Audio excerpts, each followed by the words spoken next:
un projet piloté ici au Sénégal par le CECI, le Centre d'études et de coopération internationale, et financé par le gouvernement canadien, par l'entremise d'affaires mondiales Canada. Vous savez, les violences basées sur le genre et les violences faites aux femmes, chaque fois qu'on en parle pendant les 16 jours d'activisme, d'autant plus qu'il y a la loi criminalisant le viol, on a tendance à penser à des femmes battues, à des femmes violées. Or, il y a des violences auxquelles les femmes sont confrontées tous les jours. Ces violences, on peut aller déjà dans les instances décisionnelles.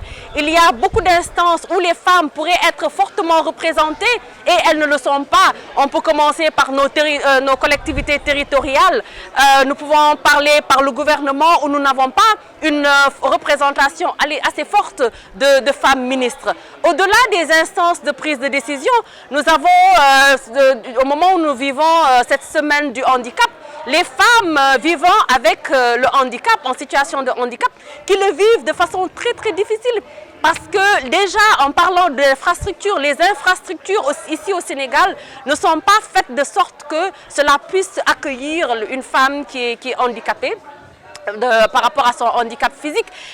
Il y a aussi les établissements bourgeonnent un peu partout au Sénégal, et puisqu'il n'y a pas assez de périmètre pour pouvoir le faire, on a tendance à construire des immeubles 4, 5, 6 étages et en faire des établissements scolaires, et cela ne permet pas à un enfant, en tout cas une jeune fille qui est sur sa chaise, de pouvoir accéder à ces établissements-là. Je pense que ça, ce sont des violences que l'on voit tous les jours, qu'il faut dénoncer. Au-delà de cela, il y a cette violence émergente, si on peut l'appeler de cette façon.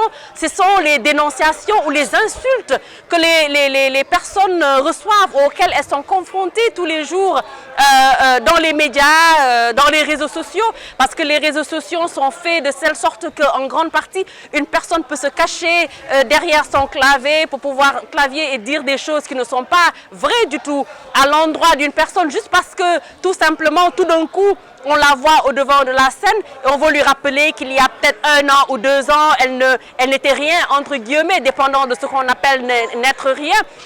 Il y a aussi des individus de tous les jours, parce qu'on a une dent contre elle. On a tendance à peut-être mettre des messages sur WhatsApp, entre autres, et véhiculer ces messages qui sont des messages totalement faux. Ce que cela montre, c'est que la société sénégalaise a besoin d'être rééduquée. Il y a bien longtemps, lorsqu'on parlait d'une personne comme étant une personne bien éduquée, on ne parlait pas nécessairement du fait que cette personne maîtrisait le Coran ou que cette personne avait un doctorat ou une maîtrise.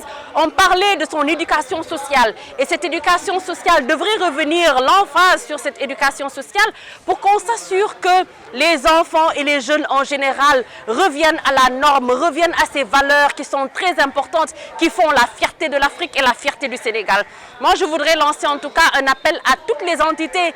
Aujourd'hui, que nous célébrons le 10e jour ou le dernier jour des 16 jours d'activisme, que l'on puisse continuer ce plaidoyer à travers l'année. Toutes les entités, en tout cas, les féliciter pour le travail de marque, parce que ce n'est pas un plaidoyer qu'on fait à une seule organisation. Nous sommes ensemble dans le même bateau pour lutter contre les violences basées sur le genre. Et je fais un clin d'œil également aux femmes qui sont dans le milieu rural, qui ont besoin de cet accès à la terre. On a vraiment besoin de l'accès à la terre pour que ces femmes puissent produire, qu'on leur donne aussi l'argent qu'il faut, pas des microcrédits. Il n'y a rien de micro chez les femmes. Elles représentent la majeure partie des populations. Elles représentent tout ce qu'il y a de plus important dans nos sociétés. Il faudrait leur donner les fonds qu'il faut pour aller dans l'agro-business.